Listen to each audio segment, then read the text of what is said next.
You're listening to a Countout Podcast.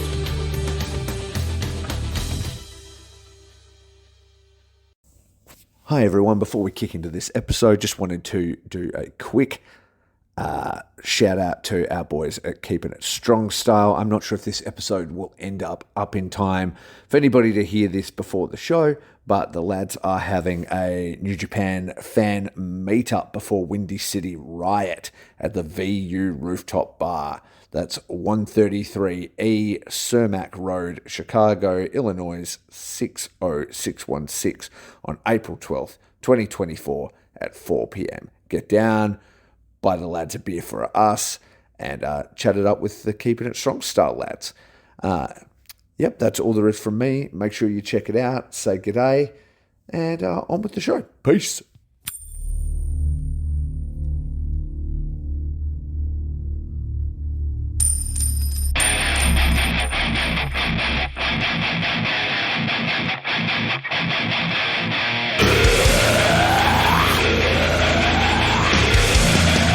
Fucking Ichiban Sweetcast, man.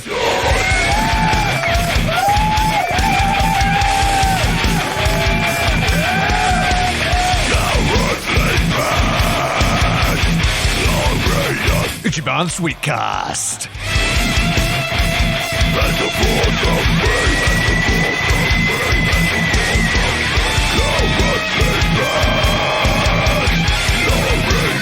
Ichiban Sweetcast.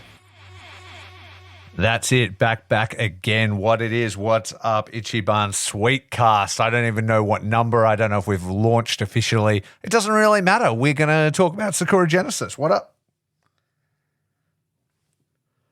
Oh, I completely blew it and still had you muted so you wouldn't interfere with my intro, but that's totally fine. I am introing Curtis right now. Although I do like the idea of having two introductions, you have just dogged the boys again. I have. I've dogged Curtis multiple times today, but in return, he has also dogged me. There's been some dog action. There's dogs popping off in the background. What are we going to do? Frankie's getting in on it. Exactly. We're out of control. But let's start the show. Do we restart the show? Do we just restart from scratch? No. Nah. We're going Don't live be to silly. tape. We don't have time for any second fucking takes. Nah, exactly. Let's do this. Let's go. Time is at a premium. A premium. So we're going to chat about it. I respect these people too much to Which do this people? to them. What people? The 6 or 7 people that really love us. Oh, I don't know if there's 6 or 7 that really love us, but there are a few people that listen, and we definitely appreciate them. It might be hate listening, or it might be love listening. We're never going to know. But what we will say is that we had a very good time with Sakura Genesis. I know I did. You did, right? I liked it better when I was in Japan. I really thought it was a very strong show. Yeah, I think so too. And it was like a bit of a sort of statement show, and I had a real good time with it. Yeah, it was like a look what we can do. We don't need Will Ospreay. Don't need him. Guess. That show would have been great if it had Will Ospreay in it. But it was really good. There was a ton of fun stuff happening. I mean, highlights for me. Do we want to go through the show like match by match, or do we want to kind of like just randomize and throw out thoughts? It's a good question. Maybe we just. I think we're just going to give an overall vibe, but maybe we just start at the bottom just and work our way up just to keep our thoughts in order. Because right now, between watching Sakura Genesis and everything that's happened in my life, I don't currently remember any of it right now, but I do know it happened and that I had a great time with it. But as we you bring up matches, I will definitely remember what we're talking about. Did you end up watching the Frontier Zone? I did. It had that familiar guy. What's his name? Is it Yoshida?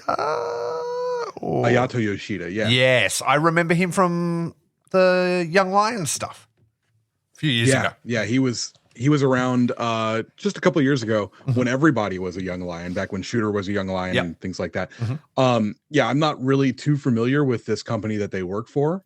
Me neither. 2AW? No, never heard of him.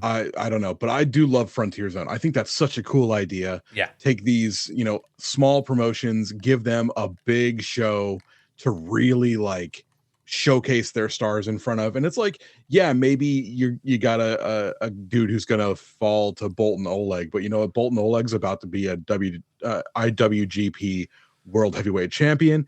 So in mere moments, maybe that's not so bad. Yeah, no, I'm completely with you. And I like that New Japan has talked about wanting to, you know, raise all the ships in Japan, so to speak, and you know, do the United Japan stuff and promo everybody and make, you know, higher tide raises all ships is the vibe. And they're speaking it. They're doing it. Mm-hmm. A rising tide raises all ships. Just announced this morning. Have you seen the matches that got announced this morning? I literally just saw it as I was walking up here. Do you want to say them or can I? Because I saw that you had shared them, but we had 2 massive matches announced. We had Dragon Gate's Kai teaming with Sonata to face Zack Sabre Jr. and DDT's Chris Brooks, which is awesome. They just had a match recently. Schadentekers. Yeah, exactly. Schadentekers. A big Schadenfreude fan. Love DDT. Saw them recently when I was in Japan and really enjoyed it. Yeah, they just Zack Sabre Jr. was just in DDT doing something with them, kissing Chris Brooks, doing all sorts of stuff. Yeah, so that was fun. And then even more crazy is our boy, the Ichiban Sweet Boy, Jose Vegeta, versus our boy Noah's Keno, which is pretty huge spot to be in. Huge food for versus the fucking Sweet Boy, dude. Mm-hmm. A huge food versus Kano is going to be fucking it. Yeah, I am so amped for that, bro. Yeah, it's my crazy. God, that's going to be cool. It's really cool, man. I was like, these are some great matches. Have you seen this shirt? Speaking of Kano, bro is a generational hater, and I fucking love him. Have you seen the new shirt that he's started putting out? Not at all. What is it?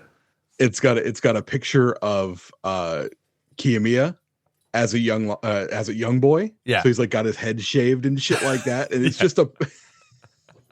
This is awesome already. Generational hate, dude. It is so great.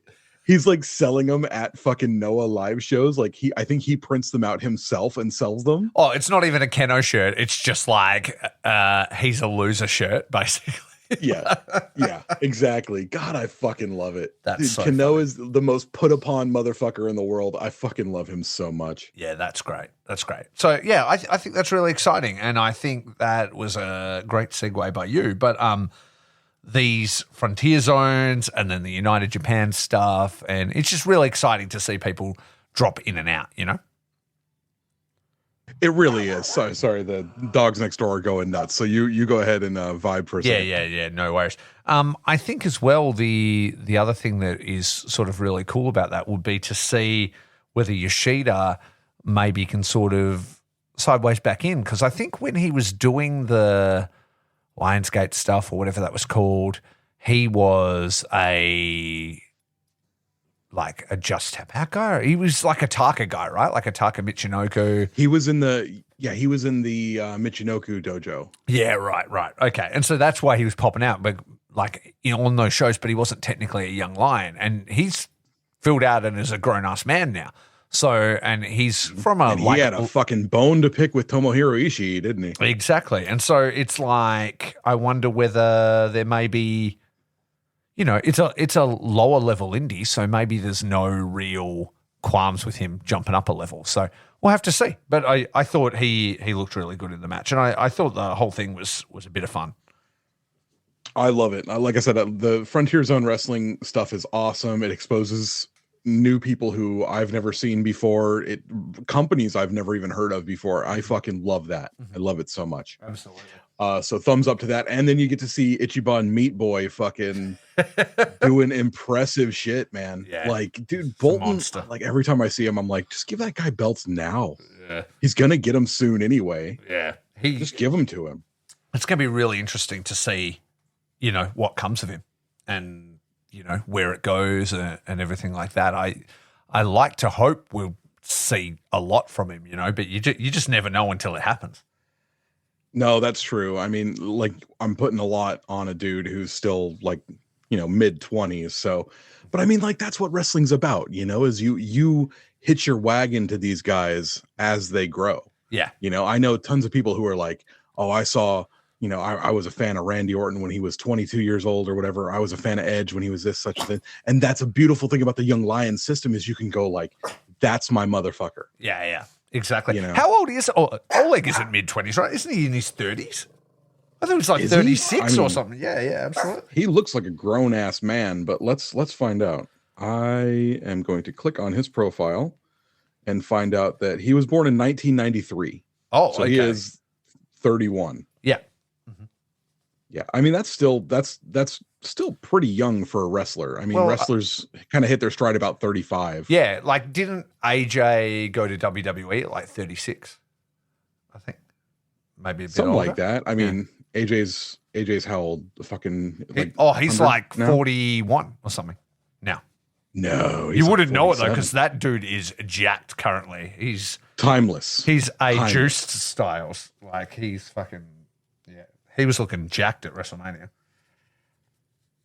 Dude is like, I mean, he's definitely like, I'm going towards the end of my fucking career. I'm gonna hit that sauce pretty fucking hard. Oh, I mean, I think there's a couple of reasons for that because you'd have to think one, it's like wear and tear on the body's getting pretty real, and I need to still be able to operate, and so a little bit of extra armor doesn't hurt. And also, it's like I need to stand out. There's a lot of up and coming, younger, good-looking dudes in great shape. You know what I mean? It's a bit of, I imagine it would be a bit of that too. Like, yeah, they're all kind of doing, they all grew up watching AJ Styles and stuff like that. So exactly. they wanted. Yeah. And he's gone like his whole career pretty el natural. And then I think he's like, all right, let's fucking kick it in overdrive for the last couple of years here. And then I'll fucking retire. Yeah. That's it. So. I think he's trying to get that final world championship run in because he's just like, okay, well, WWE is a body company, so I'm gonna grow my body real fucking good, and then they're gonna go, ooh, give that man a fucking WHC title. He's got a fucking new song. He's in all black. He's looking jacked to hell. He's losing, but he was still looking real good. So yeah. Plus, not many people do it like he does it. So. No, there's not a lot of people that fucking can go like AJ Styles can go. Even like I was like, he's still fucking one of the best guys on this roster. Like his transitions and stuff, the way he moves, the way he rolls through things into different holds and stuff. He's fucking unbelievable. He is phenomenal. He is phenomenal. I don't know why I said unbelievable. Okay, so let's get into Sakura Genesis. Yeah, let's do it. So Frontier Zone done, and then first match was the unlikely team of Taguchi and Desperado versus Kosei Fujita and Zack Sabre Jr. with a bit of fun here. Mm-hmm. Yeah, so, I mean, TMDK comes out looking like an absolute unit, like the two of them, effortlessly cool, just fucking awesome. That story, okay, so recently you had an interview with TMDK's Mikey Nichols where he talked about the effortless cool that is Kosei Fujita. Yeah. And, how he's coming out with the earring and the leather jacket and he's got a motorcycle and all these. And I'm just looking at him. I'm like, that motherfucker. If I could have been that fucking cool when I was that young, up to, neck high in whatever genitals he would enjoy being neck high in. God bless him. I love that kid. Yeah. He's like got a lot to offer. And I think it's pretty cool that the company sees that too. Like even stuff like pairing him with Keno, having him fight Okada on his way out, things like that. He's not necessarily winning these matches, but they're constantly putting him in places to be seen. Like Matt, I was about to say the full name. I believe the WeWork Stiff boys refer to him as redacted, but the holder of the TV title right now is on MLW, and they had Fujita go over and be the guy to fight him. Again, he loses, but he's seen in the ring with that guy, and so they're constantly putting him in positions to be seen. And you would, because he's cool as fuck. He's just effortlessly fucking cool. And I think the fact that he is so young, like he's of this up and coming class, I believe he is the youngest. Yeah. So like, you've got years with this guy before he inevitably goes to AEW. So it's going to be fucking great. Oh well, maybe not. We'll have to see. He's settling in nicely. So anyway, he picks up the win over Taguchi.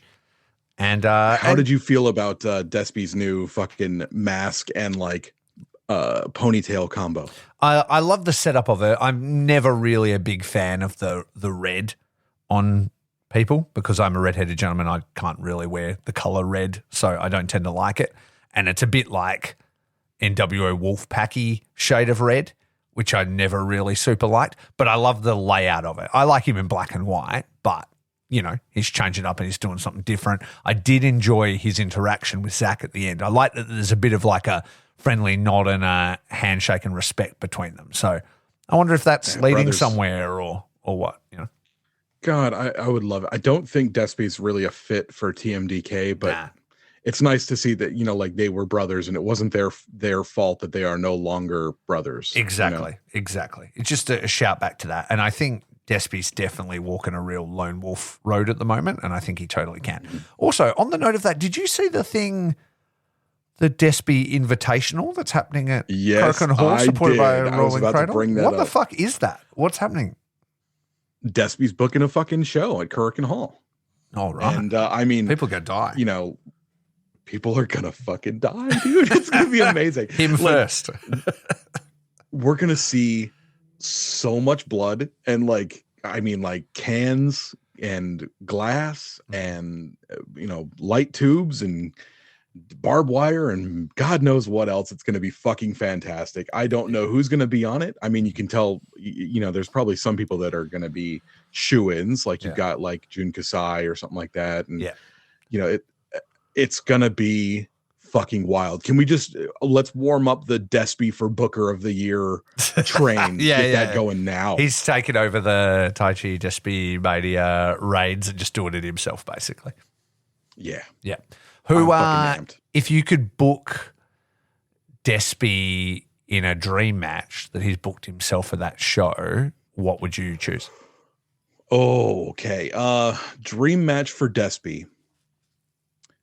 Despe would want it to be some sort of death match, right? Mm-hmm. I'm gonna say I think the coolest match. Oh, there's two names I want to throw out, but right now I'm gonna say Despe versus Cactus Jack. Holy shit! He did say he wanted to do one last death match recently. Yeah, he also said he's doctors told him that he cannot do that. So. That would be fucking cool though. But you said dream match. You didn't say match that could actually happen. I did not say match that could actually happen. So that would be amazing. My personal pick would be Masashi Takeda. We've seen him, working with Kasai, and it like Takeda's the other side of Kasai's coin. You know what I mean? He's the crazy kid. Crazy kid, yeah. He's legit like MMA experienced person who has won many MMA fights and stuff like that, but a crazy deathmatch wrestler. Him and Despe would be unbelievable. They'd be actually really, and he's the coolest motherfucker as well. Like Jun Kasai is cool and scary and wild. Takeda's just actually cool as fuck. Like he's fucking unbelievable. So he would be a big pick for me. That would be so cool. Mm-hmm. You heard it here first, folks. Mm-hmm. Exactly. Rafe is connected into the deathmatch scene, so he knows. He knows what's going on. Oh, I mean, I'm definitely not saying that's what's happening. I know nothing about this show. But that would be my personal pick. But there would also be a few others. Like there's so many. If he was just going to book a deathmatch, there'd be so many others you could pick that would be unbelievable, in like all the deathmatch legends that fly around Japan. Let's do Despe versus Rina Yamashita. That would be sick. That would be an absolutely also trained by Kasai. Would be an awesome pick. Drew Parker had retired but recently popped up in the UK. I don't know if he's doing death matches again or whatever, but him and Despe would be unbelievable in Korakuen Hall if he came back. That would be really cool. Violento Jack would be really cool. Yeah, there's just a list of dudes that he could make magic with, and as a result, raise their stock as well, like he did for Kasai. I love that. I love that there's like Despe is that bridge that, to all the, and they did say that they want to raise up all those smaller promotions. So maybe there is something there for like a big Japan, crossover, well, or something like that. So like, you know who it could be? Hang on, I want to get his name right. Kasai has the most to do with freedoms, and Freedoms Pro Wrestling, Great Air. I just don't want to say his name wrong, but their champion is this real young dude. When I first saw him, I think I saw one of his first death matches because he wasn't a scarred boy at that time, and now he heavily is. Oh, don't worry. It's Takeda again. Okay, so maybe it will be Takeda. Guess he fucking won it back since I got back to... no. Okay, so Takeda if it was Freedoms, but if it was Big Japan, no. Hang on. Fucking hell, Rafe. Jesus Christ. You'd think I've never watched this. I didn't go to Freedoms. I went to Big Japan. Fuck. Championships. It is Yuki Ishikawa. Yuki Ishikawa is the current Big Japan Deathmatch Heavyweight Champion. Great looking boy, fucking cool as hell, now scarred to hell at a very young age. But he is a huge up and comer for them. Did I ever show you that I have a sticker of Kasai and what's his name, Takeda? No. And the Deathmatch Heavyweight Championship. I've got a big sticker of that on my podcast station here. Oh, that's sick. I got this when I was so I destroyed the podcast station. I got this cheer towel when I went to the Big Japan store of the Big Japan That's belt. the Deathmatch Heavyweight Championship, yeah. Yeah, it's like that's a cool looking belt. That's a really it's cool great, looking isn't belt. it? Yeah, it's one of my favorites. I think silver belts do it for me. Yeah, I really like. I like them to look like industrial and fucking brutal. I think that's why I enjoyed the V4 as well for New Japan so much, because it was like this tarnished, goldy bronze. Like it looked beat up. It looked old. It looked like it had status, which is what I enjoyed about it. I've just sent you the sticker that I have. Oh, that's great. There you go. That's literally Kasai and Takeda. Yeah, that's cool. I got it from a company called Package Pile Driver. They do they do shirts and stuff like that. I have one of it's got Rob Van Dam and the ECW World Television belt. I've got Takeda and Kasai with the Big Japan Deathmatch belt, and then I got Austin with the Smoking Skull belt. That's sick. Bit like they're like postcard size big stickers. They're fucking cool. No, that's really cool. No, that's awesome. All right. And then, so on from that, because no matches have been announced. We'll skip on to the next match here. Second match was Bushi and Takahashi. Yeah, that's what we're doing. Yeah. We're not talking about potential deathmatch cards for Despe. This is not the sweet spot. Yeah, exactly right. Bushi and Takahashi Hiromu versus Gedo and David Finlay. Not a very long match here. Here for a fucking good time, not a long time. Bushi sorting out Gedo. And apparently Bushi had picked up another big win sort of recently, so I guess they're heating him up for Best of the Super Juniors a little bit, right? That is it was a weird match. I was like, oh, okay, so David Finlay's just going to beat Bushi. No problem. Here we go. He's the heavyweight here and stuff like that. But because it started with him just beating them both up, really. He was kind of throwing them around a little bit. He was like manhandling them and stuff like that. But yeah, Gedo he must still be feeling. He's still feeling that cage match or something. Like he's just not 100% there yet. Because he wasn't really a big factor in the match, was he? Like, I don't know. It seems like David Finlay is like kind of in a weird spot at the moment. Like we've got we've got the rest of the War Dogs making noise. You've got, the War Pups are the current junior heavyweight champions, tag team champions. You've got Gabe Kidd, who we will get to very shortly. And then David Finlay in this like second from the bottom match. Like what the fuck? What's going on here? And against Hiromu and Bushi. Yeah. Okay.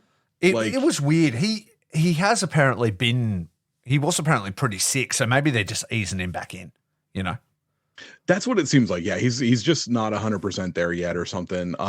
Like it's going to be a big year for David Finlay. I'm pretty sure we're going to see him make a lot of noise in the G1 shit like that.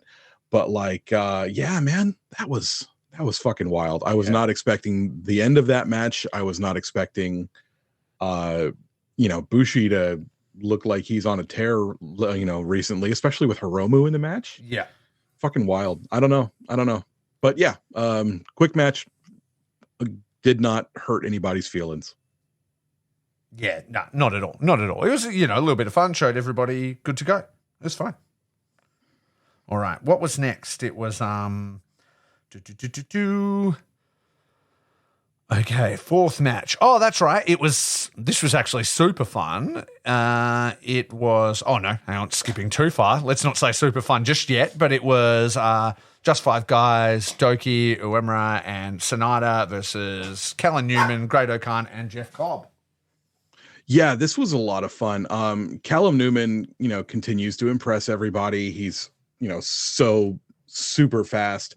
And, we got a Doki match. So let's fucking go. That's a win. It's a win every time. That's always a win every time. Jeff Cobb, I'm going to take back all the things I was saying about him, earlier in the year. He doesn't look like he's trying, all these things like that. Maybe he's fully recommitted. Great O'Khan and who was it? Yuya pins Great O'Khan and challenges for the KOPW. What kind of nonsense do you think they're going to dream up? Did you watch the rejuvenation? No, what was it? No, I absolutely did not watch it. I thought about it, and then everything I heard about it was so absolutely bad. I just couldn't really bring myself to do it. I didn't watch it because I didn't want to be jealous of the fact that they were eating hundreds of gyoza together. Which I heard that after the fact. I wasn't in a hurry to watch them eat eel.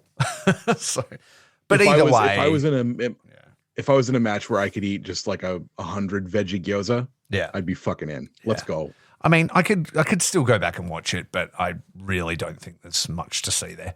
Like it was apparently pretty fucking bad or average. They were hiding a bunch of Tongaloa's faults there.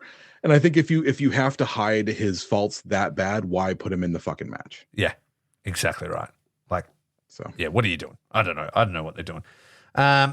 Anyway, I thought Jeff Cobb was quite good here, and I also enjoyed where he jumped on into commentary as well. I thought he was doing pretty good. Oh, Jeff? Yeah, good old Jeff.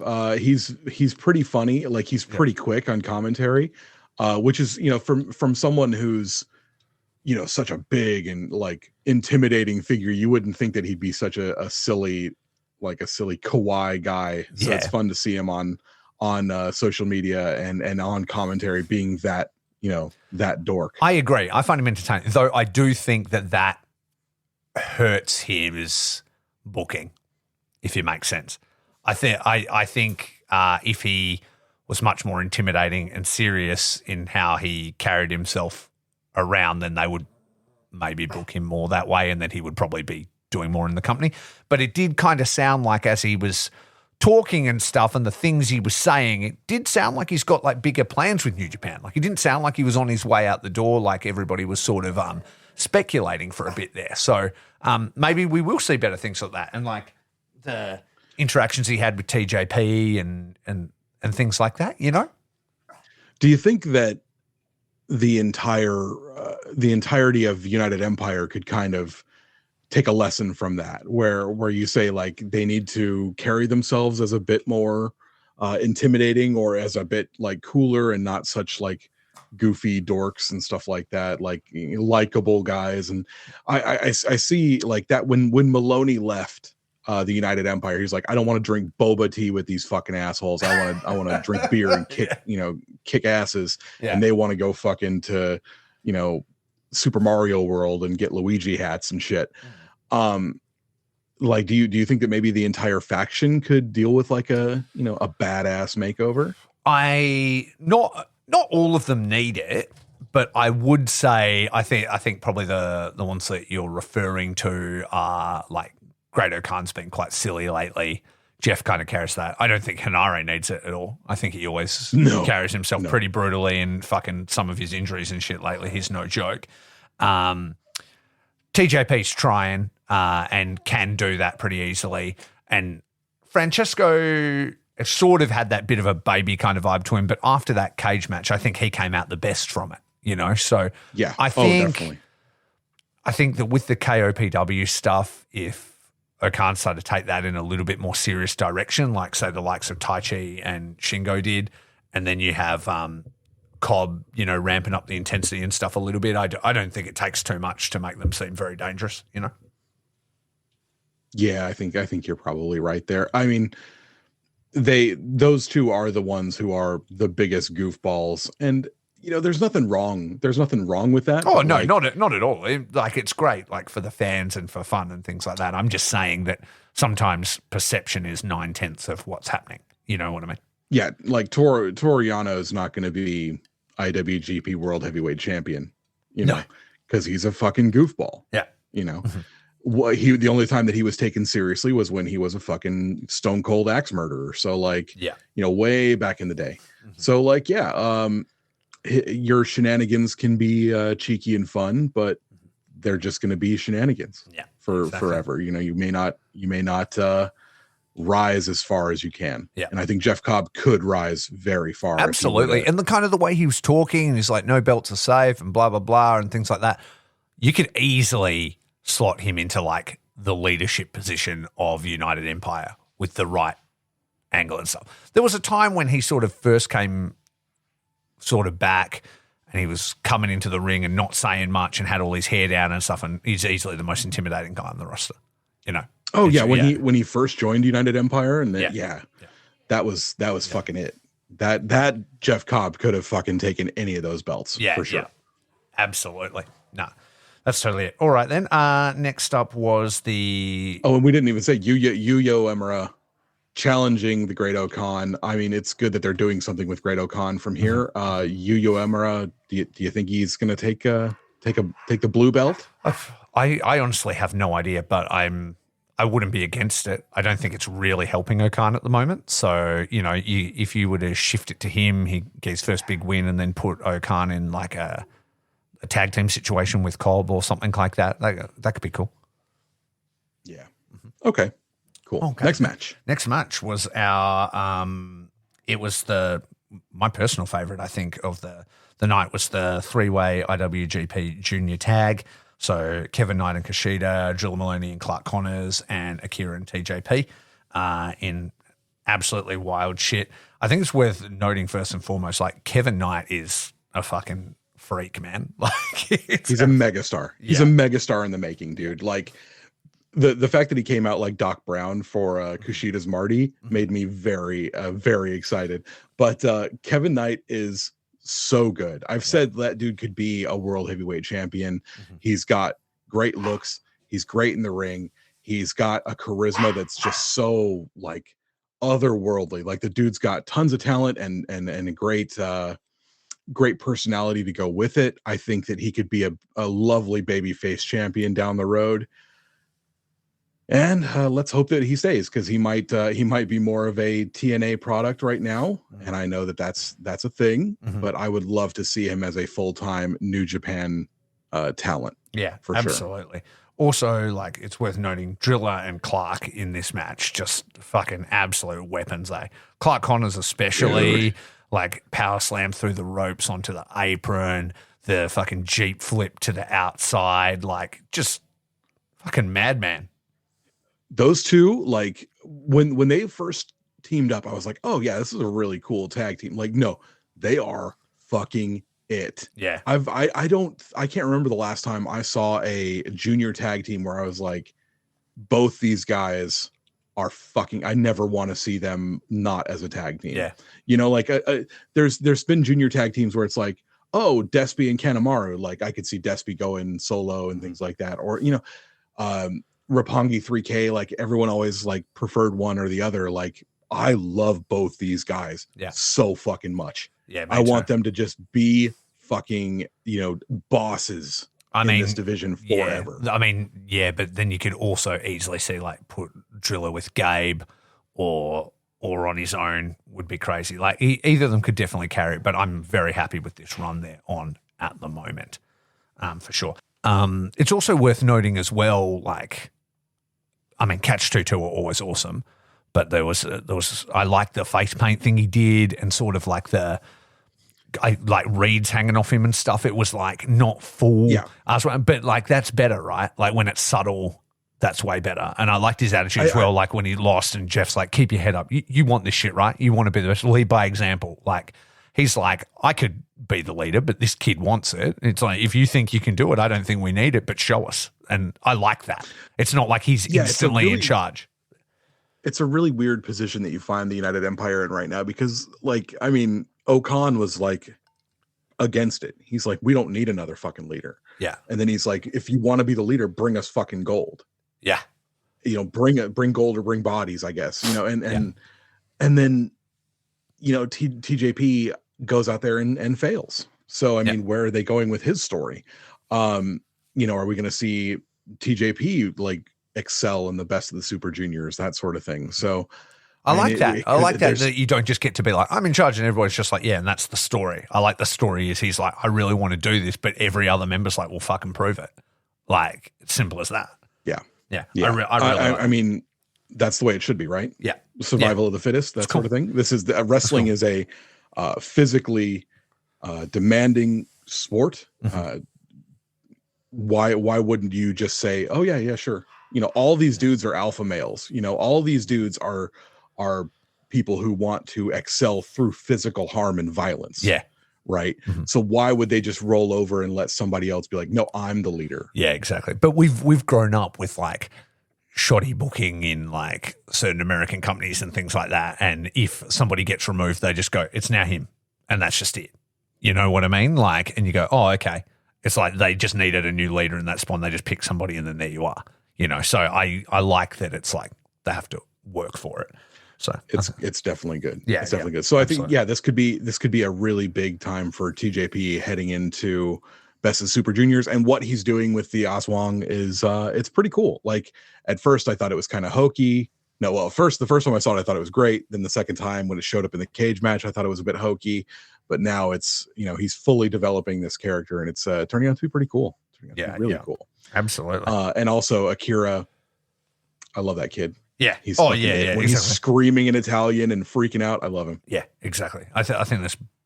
Everybody knows how big things are coming for Akira. After that, IWGP Tag Team Championship match. Did not care. Didn't watch it. I was just like, let's get these back on Bishamon. This was just a quick detour while Goto was pissed about in the New Japan Cup. So I watched their intro, skipped to the end, fucking saw them holding the belts, moved on with my life. And it only went for about 13 minutes. So I think that's probably all we need to know. Inoffensive. Now, I'm more interested in where it will go now as Bishamon continue this dominant run. Who will be the next challenger? We've got the GOD thing. We've already done that now. Like, what's next? And I think there's an opportunity there for a heavyweight tag team, like maybe a new one, like I'm saying. Actually, just fucking give me Hanare and fucking Cobb. Like, just give me that and fucking put them against Bishamon. That would be sick. I hope Hanare is still with the company. Like there was a very like what do you mean? Cryptic post on his social media of him, like a goodbye Japan sort of post the other day.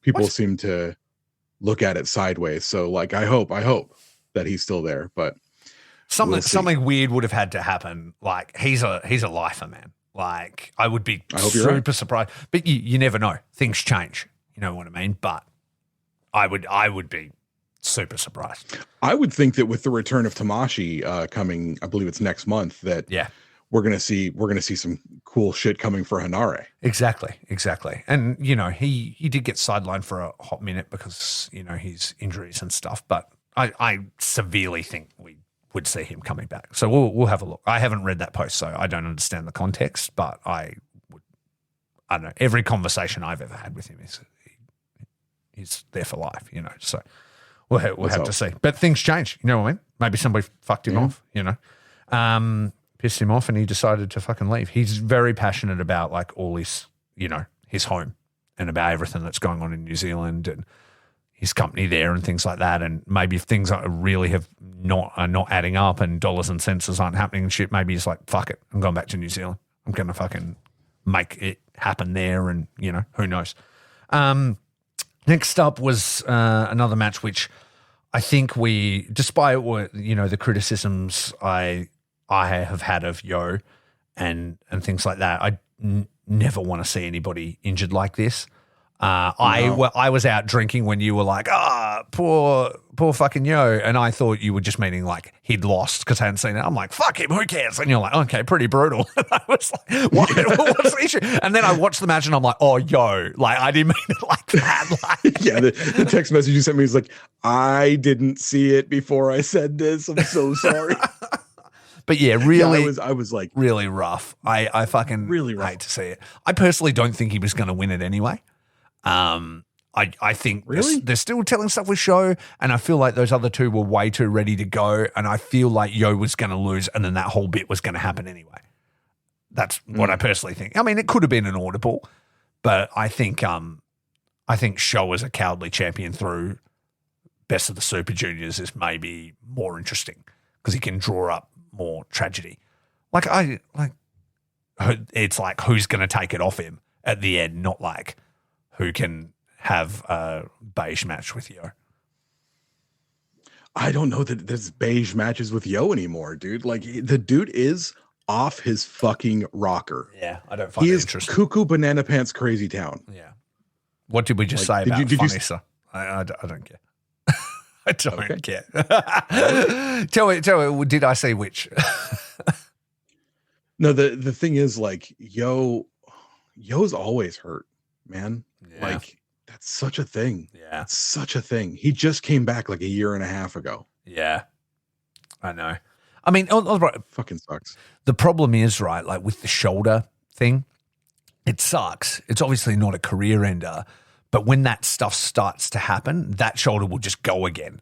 You know what I mean? Like that is an ongoing thing. That's when you see guys will have like the heavy shoulder strapping and things like that. Like when we next see him, he'll probably have the Chris Brooks. Yeah, the Chris Brooks, the Joel Bateman, those guys that like have to wear that thing. It's for that reason, so.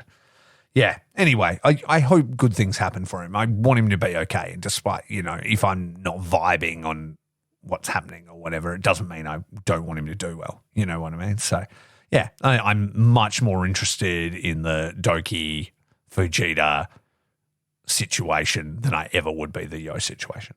Oh, absolutely. Yeah. Absolutely. Don't get me wrong when I say that, like, I wanted it to be Yo's time. Like, I just thought that it kind of would be. I mean, it's a giant show. We've kind of thought it was going to be his time a few times, though, and it still has not. That's true. Yeah. That's true.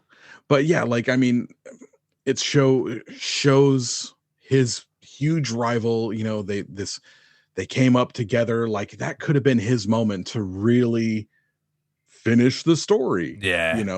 With Show. I don't know. I also think as well that just with all the matches those two have, like, despite knowing each other that well, I don't think they've ever had a good match together. I don't think they have good chemistry as opponents.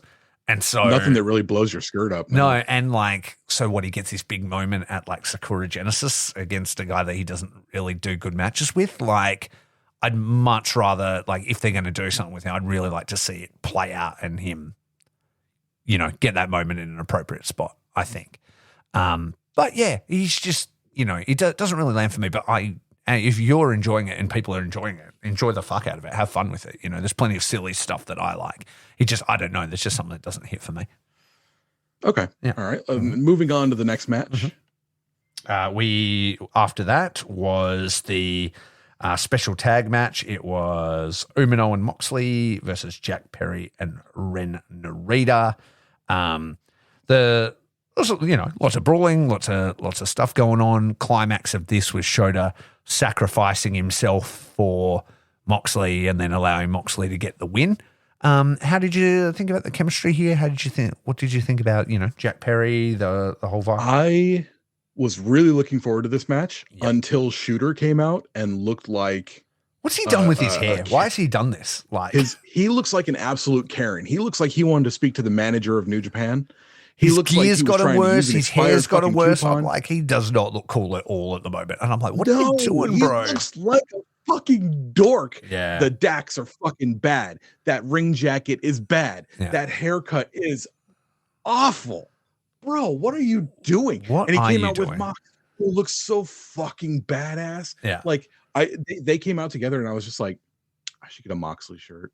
Because fucking Moxley's wicked in fucking New Japan. Well, he's wicked everywhere, but he's wicked in New Japan. Imagine if they did it because it's, you know, we're fighting these guys we hate. It's a blood feud. My fucking second dad's here. What if he just came out in black jeans and a fucking cutoff shirt as well? You know what I mean? Absolutely. Like I'm here with Moxley. We're here to fight.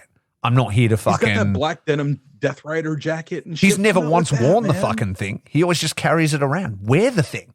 Come out as like Death Rider Shota. You know what I mean? Shave your fucking head. I don't know what you need to do, but it's not it right now. Not it. Not it. Not it. Not it. Not when Ren came out looking like Discount Undertaker, I was like, oh, that's kind of lame. Jack Perry came out with that giant like the goat mask. head is sick. Yeah. That was it. He's put together. It. He's put together. And Ren's on his way. He's figuring it out. I think Ren could go bigger with it. I think, like, if you saw Ren with, you know, a bit of a spiky shoulder pad vibe, a bit like Evil used to have with the fucking hood and a fucking cloak and looking like that kind of stuff, I think that could be it. Take it further. Yeah, definitely. He's not gone far enough. Let's go. Yeah, exactly. Yeah, exactly. Shooter's gone too far. Narita hasn't gone too far enough. The more I watch it, you know, yes, this match was the perfect House of Torture match for me. Yeah. No Evil. Yeah. No Pimp. Mm-hmm. No, like, none of the nonsense except for like they used weapons and things like that. Okay, that's fine. They were distracting the ref. That's fine. That's heel shit. Yeah. And it was two dudes who I fucking enjoy. Yeah. I love Ren and I like Jack Perry a lot. Yeah. So like, I'm into that. I think as far as those two go, great House of Torture nonsense. So that was it for me. I really liked it. The only thing I couldn't do was I couldn't look at Shooter and be like, what I can't make heads or tails of that. Yeah. The choices. What are the choices that are happening here? Yeah, I don't understand it. Who is doing this? Who is doing this to you? Who hurt you, Shooter? Who is breaking into your room and cutting your hair while you sleep? I don't understand it. Jesus, it's bad. It's so bad. The pants as well, like going from like tights to these like flared furry Mr. Tumnus pants. I don't know what the fuck he's doing. They used to be like the overpants. He's like, you know what? They're so hot. I'm just wearing them in the match now. I'm just wearing them all the time. I don't get it. No one looked at him and was like, he looks cooler when he comes in with his big furry, you know, carpet pants. No. Like, no one said that. No one's ever said that. No one said that, bro. Yeah. He's like, now you're going to see it when I enter during the match, in your dreams. It's happening all the time, 24/7. Get ready for it. I'd rather not. He Never looked open weight so much championship. cooler when he had those fucking sweet pink and blue. Yeah, like, he had the tights with Tanahashi white vibes boots. and the bigger hair and stuff. Yeah, absolutely. Never open weight. Shingo versus Evil. Shingo picking up that win last of the Dragon. There was a lot of shenanigans going on in this at one point, but they still went pretty hard sort of right from the start, which I enjoyed, and I thought it was pretty good. What did you think? Yeah, I dug it. Like the thing about this match is like I know that my wife enjoys House of Torture shenaniganery like this. So like all the like she and referee I- shirts and stuff are pretty dumb, and then Bushi's there and Hiromu's there and stuff, and that's all fun. That's awesome. it was a good Bushi's time. on the push, man. He was fucking stopping people, he was kicking people's asses and stuff. Like you Yeah, never see so Bushi do fucking anything. straight That up. was good. Yeah, like it was a good time. I enjoyed it. My wife enjoyed it. Am I a House of Torture enjoyer? I'm a House of Torture enjoyer. I'm a House of Torture enjoyer. Sometimes it's, you know, it's maybe a bit much, or it's in the wrong place, or it's just a bit repetitive and boring. But to be honest, lately they've been pretty entertaining. And usually they build it up like this, and then they fucking start their bullshit. But then the whole faction's involved, and there's all the bells and whistles, and you have fun with it. And then in the end, they get fucking done, and it's a good time. Yeah, when it's done right, it's fucking great. Yeah, absolutely, It's absolutely great. absolutely. And you know, that's the thing, right? Like, New Japan's a touring company, and they do a lot of shows, and I think sometimes it can be pretty hard for those guys to like do things differently or think outside the box every single time. So sometimes they just have to do the boring shit. Just stop the pin. Fucking who cares? This is AMA in the middle of nowhere. You know what I mean? Like, whereas when they're on and it's a bigger match like this, it can be pretty fun. So, do you think we're getting a new Never belt? Yeah. Very soon. Yeah. God, Shingo requests Like- belts and they appear. That's how the blue KOPW happened. Upgraded from the trophy. That's a bad belt. It's a terrible belt. So I'm a little bit worried about it, Awful. but yeah. No, I think the fucking Never belt looks so fucking tough in black though. Yeah, I was liking all the black black on belt. black. I was like, let's do that. Like, just Even get if it they did, remade. like, black on black with like a dry brush of silver over. I'm Yeah, there talking you about fucking nerd shit. I know. Here we go. We'll paint it But, for like, them. Just send it to us. We'll do it. Get some Chaos Yeah, black I'll on do that it. bad boy and dry brush it with some fucking lead belcher and we'll be sweet. Yeah, the fucking side plates falling off and shit like that. Whatever. It's fine. Yeah, I mean, it's supposed to be the hard dog belt. I fucking don't Right? mind that. And that's a perfect segue. Supposed to be the fucking hard shit, right? Gabe Kidd obviously appears at the end of this match in buddy. the promo of the fucking night, if not the century. As I'm going to read the actual quote because Please, he yeah. essentially says, he goes, Nick Nemeth and Matt Riddle turn up and we all start wrestling like we're trying to get on main event or superstars. Does the squiggle on the side of this ring say level up? He then, it doesn't say in the quote, but he goes, am I a fucking dickhead? He's like, am I a fucking dickhead that I thought we were like wrestling in New Japan? He's like, they send Jungle Bitch here as punishment. This is New Japan Pro Wrestling. Tanahashi might as well walk. And he says it's to Tanahashi's face, who's on commentary. Might as well walk into Tony Khan's office, pull down his trousers and say, do your worst. It's a fucking embarrassment. And he says, he then essentially says that he's coming for fucking the Never. He's coming for everything that New Japan has, and everybody needs to get the fuck out of this. He's shaved his head. He's looking like an absolute monster. He's fucking kicking the got a shit out match. of everybody. Like, yeah. He's got a match coming against Eddie Kingston for the Strong title. Yeah. So maybe they merge the Strong title and the Never together. Yes. Let's do that. Let's do that. Fucking, he's talking about a new belt for the Never. Let's fucking put him into one. Let's just do like a fucking Strong style belt. Yes, absolutely. Did you catch the quote where he said that he's like, I'm gonna kill this guy. I'm gonna kill this guy. He goes, I'm gonna stab fucking Tanahashi to remind him of his ex-girlfriend. I was He's just, out of control. I had my fucking hands covering my mouth. Like, what is he saying? That was, I mean, you want to talk about a pipe bomb and some shit. That was fucking hell. amazing. Yeah, he said, he goes, is this the company? unhinged. He goes, is this the company I lost my fucking mind for? He's like, is this the company I fucking almost killed myself for? Like, you know what I mean? There's like a lot of real shit there. Like, and Yeah. yeah. And he fucking means it when he says it. And that's why I remember when he had that big text blow off, you know, when he really had that sort of like the hard times and stuff. And he went on this hell text tirade before he ended up having to fucking, you know, get on medication and shit. He said a line that I really fucking liked before I knew that he was really struggling. I just thought it was promo shit. But he said, I'm sick of motherfuckers like Daniel Garcia cosplaying as the wrestler that I actually am. That's what he said. He's like, all these motherfuckers over at AEW pretending to be what I am, pretending to be what I've worked for here. You know what I mean? He's like, I'm that motherfucker. Like, that was the shit he was saying by text and stuff. He was like filming videos. He was like on the back. Everybody's really worried about him. You know what I mean? And it was all real. But like, that's the feelings that he has inside himself. He's frustrated. He's worked so fucking hard for so long and he means it in every fucking syllable he says. And I really respect it. Like, He's got big feelings and he's going to take it out on everybody. You know who fucking the last person I can think of that would look at the camera and say those fucking words and I felt it that way? It was Stone Cold Steve Austin. I could see that. When he fucking looked at that camera and he fucking said that shit at King of the Ring, when he said fucking, when he said, if you put a fucking S in front of Hitman, that's what I think of Bret Hart. When he like, you know, was saying these things, he said them with such vitriol and such intensity into that camera that you couldn't help but go, this is my motherfucker now. Like, I feel that. Yeah. And when Gabe looks at that camera, he believes it. Not many guys can deliver promos like that. They don't know how to channel that realness, you know? They don't know how to turn it real. I think like there are people who do promos that are funny. There are people that do promos where it's like, oh, that's insulting. That's fun. Like Will's really good at coming with clapbacks and stuff like that. You know, and Japanese promos are all basically the same. Yeah. But like, goddamn, dude, nobody can fucking channel rage like Gabe fucking Kidd. Yeah, exactly. Bless that man. I'm trying to think of like the best New Japan promos. I mean, I think he really stands out as some of the best.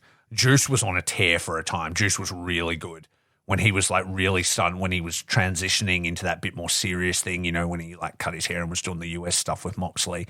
He was really delivering as well. And then obviously Jay after Wrestle Kingdom and stuff like that was the fucking promo that stopped the world and nobody did anything with.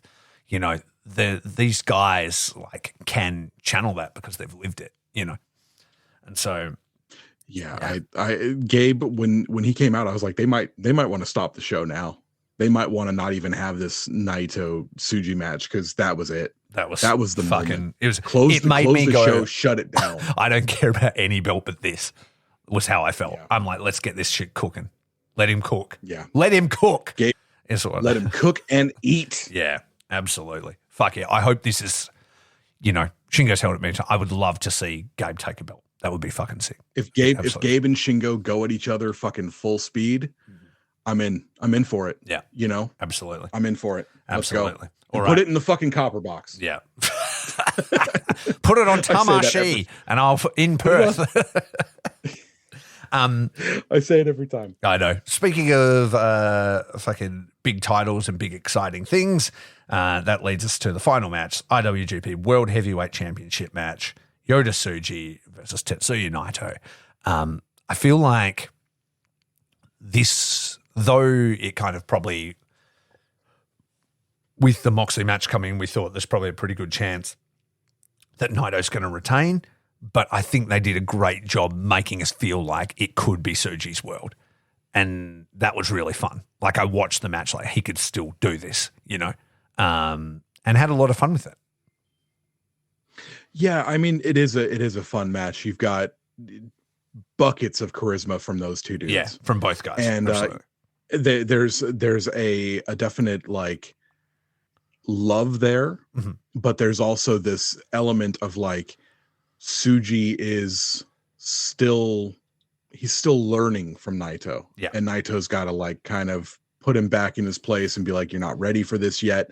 I'm still dad around here. He had that like, you know, that big brother power that you have over your siblings where it's like, no matter what really happens, like, you know, your younger brother can get fitter and he, you know, grows up a bit and things like that. At the end of the day, you're still the big brother and that power fucking overrides everything. You're like, yeah, nothing could happen between us where I don't win this because it can't, neither of us can accept that it would be any other way. And that is, despite what, you know, Tsuji's saying, like he even knows it. And he's like, I could do it and blah, blah, blah. But really there's a doubt there.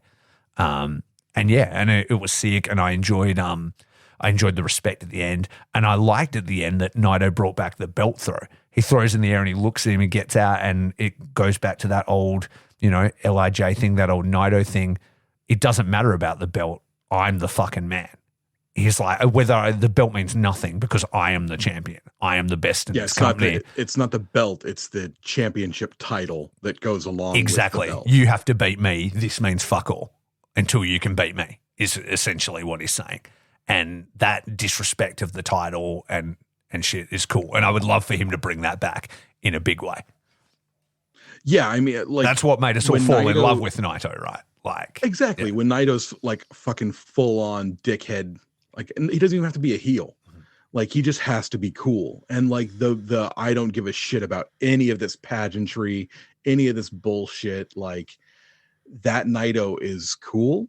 That Naito also wasn't the one that finished his story against Okada though. You know, he's not the one who finished the story with Sonata though. I'm saying finish the story a lot. It's a couple days after WrestleMania and everybody's on Twitter saying it. Yeah. The thing is, like, the Naito that was able to go everything or nothing against Okada, the Naito that was able to finish the roll call at Wrestle Kingdom this year. That's a guy who respected the belt and things like that. So like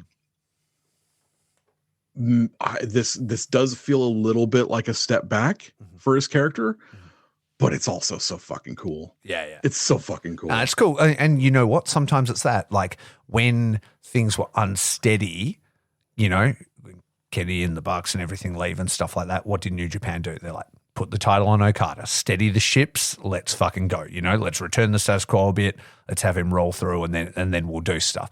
This feels a bit like that to me. Okada's fucking gone, Will's gone. Let's steady the ships a little bit. Everybody fucking loves Naito. They love him when he's being fucking disrespectful. So let's just lean into that a little bit more. You know what I mean? Lean into that. That's what everybody fucking loved about him in the first place anyway. And then let's play with the other pieces. And I think that works. Yeah, the when he came out to finally beat Okada, you know, he was wearing the white, you know, he had accepted his place with the Intercontinental belt.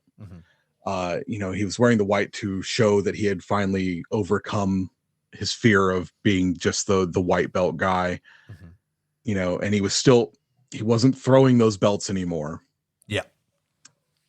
Then now he's got this belt that you can tell he doesn't really love the world heavyweight belt. And maybe he leans to learn to love that belt too. And then we can get a new one. Or maybe he could destroy it and they're like, well, we're just going to have to bring back the people. God, that'd be nice. Yeah, it would be nice. So nice. All right. It would be nice. Well, speaking of nice things, let's tell all the nice people where to find our nice presences on social media. Well, you can find me on social media at ElDestructo83 on Instagram. You can find Rafe on Instagram and Twitter at FacesFeelsCast. You can find the show's Instagram and Twitter at Ichiban Sweet, because we are too sweet, the Ichiban Sweet Boys. You do it so much better than I do, because my voice doesn't go that high without sounding terrible. I like my voice cracks like I'm going through puberty. Ichiban Sweet. You can check out our sister shows, the Faces and Feels Cast, Rafe's interview series where he talks to different independent wrestlers and gets to know a different side of them, something you wouldn't normally see in a quote unquote kayfabe interview. You get to know the person behind the athlete. You can check out my sister show, the Throwing Dice podcast, where I talk about tabletop role playing, tabletop wargaming, and all the hobby within that hobby. You can check out our sister show's Hot Friends at the Count Out Podcasting Network. We are proud members of the Count Out Podcasting Network. We love those guys over there, Ryan, and all the hard work that he does to keep Count Out rolling, showing all sorts of beautiful content for you guys. And speaking of content, if you want more content from us and more content from the people at Count Out, you can go to patreon.com/countoutpod, where for, chuck in $1, chuck in whatever money you want to, anything that you wouldn't miss if it fell out of your wallet while you're out boozing one night. And for that, you'll get our extra show, the Sweet Spot. You'll get extra shows from all of the other shows on the Count Out Podcasting Network. I think there's a $5 tier and a $10 tier. To get everything. I believe so. Yeah. Or maybe it's 3 and 5. I don't remember. I go to patreon.com and find out. They'll tell you. Exactly. And if you can't find that, go to the Count Out Network and you will find all the bits and pieces you need to do. But also go to the Count Out Podcasting Network YouTube channel. Yes. Get views on the YouTube. If you like to do the tube over the pods, you can do that and you'll find our episodes there as well. There is no footage, but you can still stream them all there with a nice logo picture. So, yeah. Anyway, thanks for everybody for listening. Thanks to Curtis for his time. This has been a little bit longer episode. We've been trying to do, more short form, easy bite episodes, but Sakura Genesis was a real good show, so we needed to break it down, and that is no issue at all. Sweet or sour? Oh, sweet. Sweet. Absolutely sweet. So, yeah, see, pants shorts, we've bounced into sweet sour. Works perfectly. So, you know what we say? It's rate and subscribe, listen or die. It is, what is it? Fuck, I can't remember my own new saying. It's Style It Strong. Yeah, bring the fight, style of strong, sweet cast, Ichiban. Ichiban.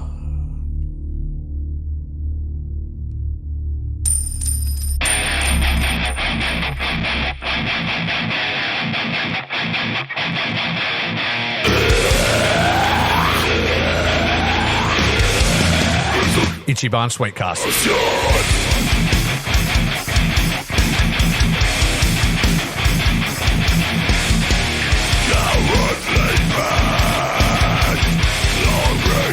Ichiban.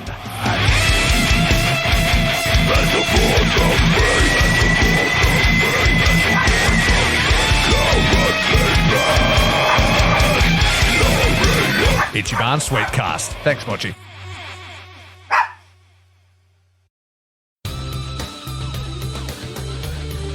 This has been a Count Out Podcast. Ring Post Radio is the only show hosted by Ryan Knightsey and Scotty Edwards that talks about the entire world of professional wrestling.